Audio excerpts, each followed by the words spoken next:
Welcome back to the channel. Today, 3 quick tips to help you improve your overall banjo tone. Number 1 is the position of your right hand. We're going to look at a few different things that can affect the tone of the banjo. Number 1, never put your hand directly, permanently in contact with the bridge. Might seem obvious, but you should check to make sure that you're not doing it. So here's a couple of bars of O'Rourke's reel.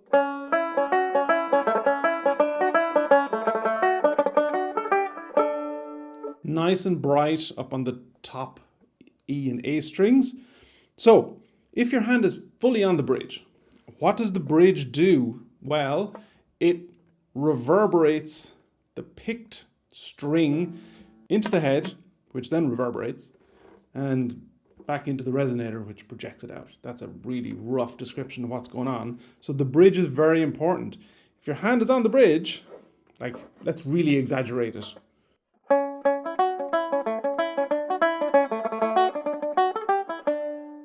If you're getting that kind of a tone, it might be because your hand is literally sitting on the bridge. But just watch to make sure that it's not pushed up against it at any point. So what I do see from time to time is a hand position like this, where the pad of the thumb is in contact with the head and in contact with the bridge.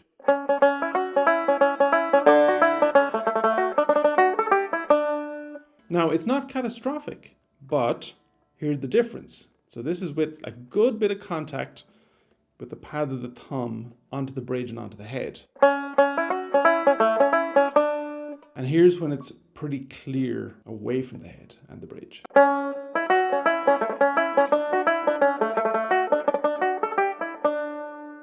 So there's a lot more sustain and resonance when you're letting the banjo breathe and resonate. Number 2, where do we pick in relation to the bridge? Okay, so sometimes you can come up too far away from the bridge. You're going to get a very soft kind of lyrical tone.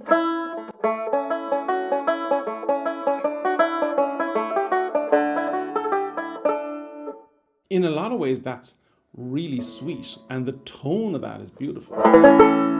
But it's very hard to play Irish music up there because there's no support for your right hand. There's nowhere to put your hand so that you can play and particularly do triplets. So while that position might be lovely for something like Carlin's concerto played at a reasonably slow pace like this,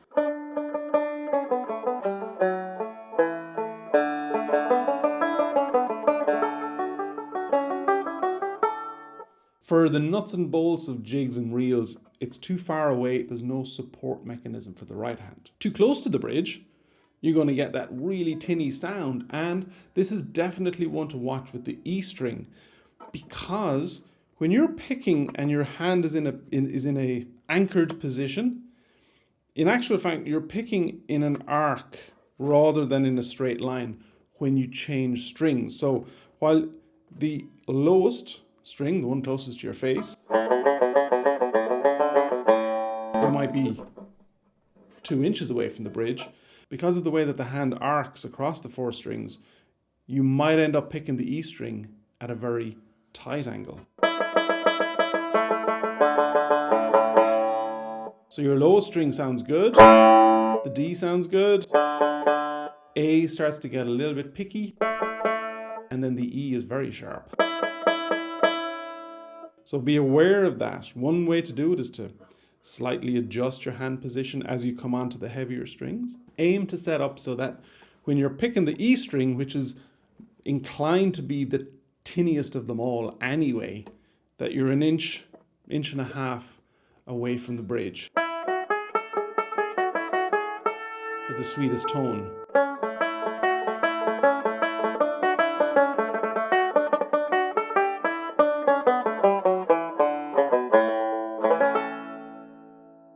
Planting the fingers on the head has a whole issue with regard to how your wrist flows, but it can also affect the tone of the banjo.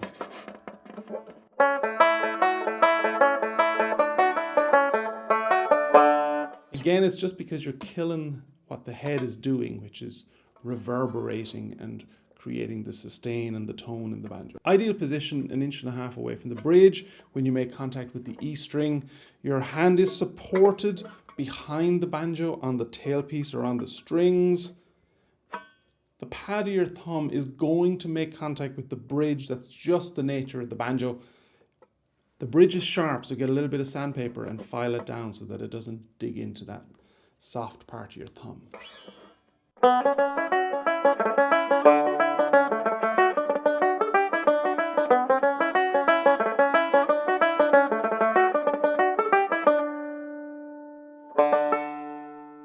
So tip number 2 is pick choice. Now this is the big question. What feels good and what sounds good? So starting with my personal favorite right now is a 0.5mm Stringjoy Jumbo Jazz. It's the bigger of the jazz picks. It has a point to it and that gives some crispness.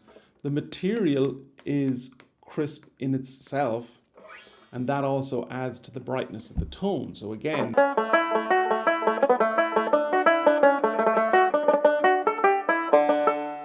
get a really nice bright crisp tone. So I'm going to show you some other picks to compare the tone. So here's the Jim Dunlop 0.6mm nylon grey pick, probably the most common pick for banjo on planet Earth.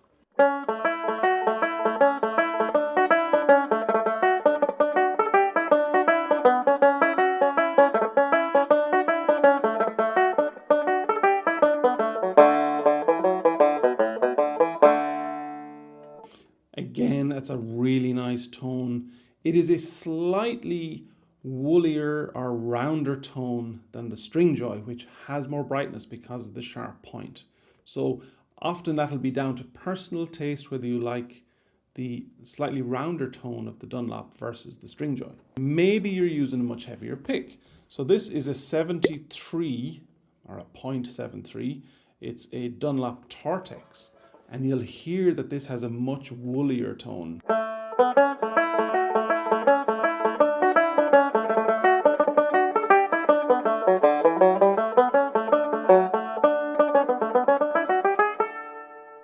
And that's simply down to the fact that it's a heavier pick. Another quite common make, and I think this is a Clayton Flex, and I think this is probably a 0.6. And again, it's a different type of material. It's not dissimilar to the Dunlop nylon pick.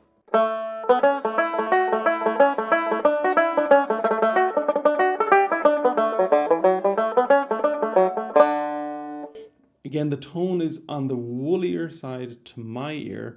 There's a good bit of backbone to this pick. So again, if you need a bit more volume in a session, something like this can be very, very nice.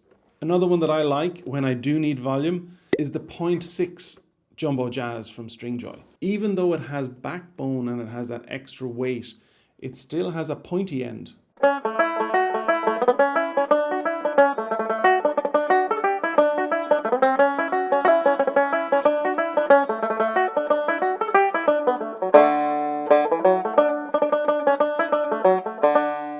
That's a good way to create volume and have strength in the pick without having to hit the strings very hard. And that is the third thing that we're going to talk about. But just before we do, for complete pig iron, here's a 1mm Dunlop flow. Now it's going to sound ridiculous, played like in normal Irish.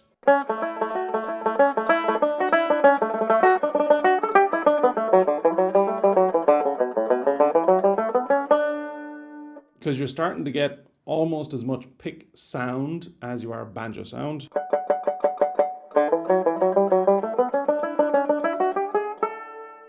But where this pick does work really nicely is if you were after a more lyrical sound by playing up near the neck.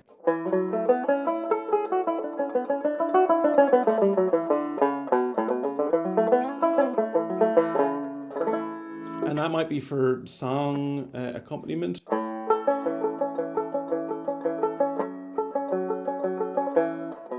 Or again, the aforementioned Carlin's Concerto.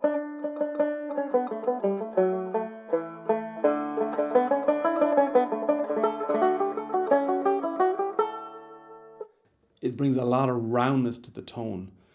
The crazy thing is with this pick is that you can play insanely fast, but you're just not getting the tone.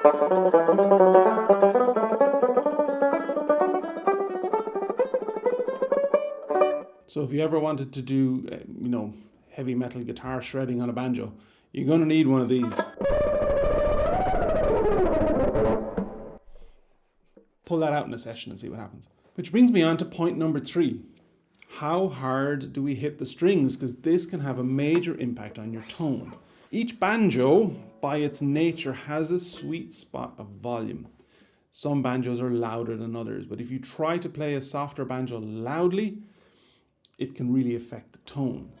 Now, squeezing any pick, and this talks a lot to the point about hand position and wrist tension and squeezing and pick hold, which is a whole other topic, although it is completely interwoven into this. If you squeeze a pick, which I'm going to do now, you're going to drive tension into the pick, and that affects the tone. So here is O'Rourke's reel again, just 8 bars with a nice relaxed pick hold and hitting it at a kind of a moderate 5 out of 10, for want of a better way of kind of describing it.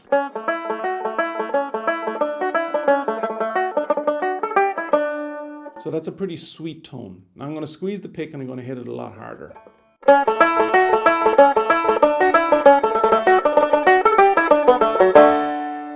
So now you're getting some of that harshness that's coming across. You're going to get more pick sound. You're going to get more fret sound.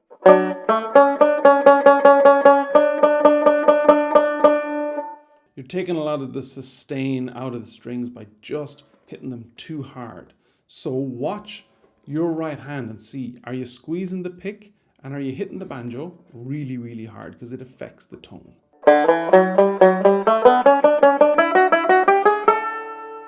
So I'll start to get fret buzzing and fret noise if I'm hitting the string really hard.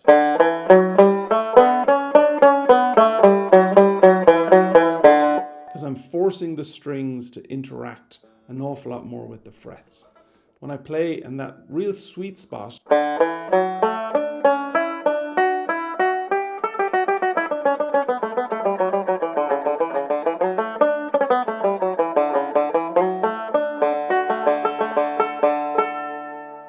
I'm getting all the nice tones from the banjo.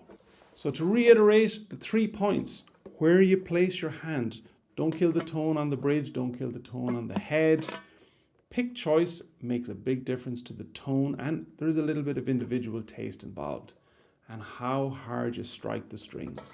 Aim for 5 out of 10 if 10 is the hardest you've ever hit it and 1 is the pick is about to fall out of your hand. That doesn't work either.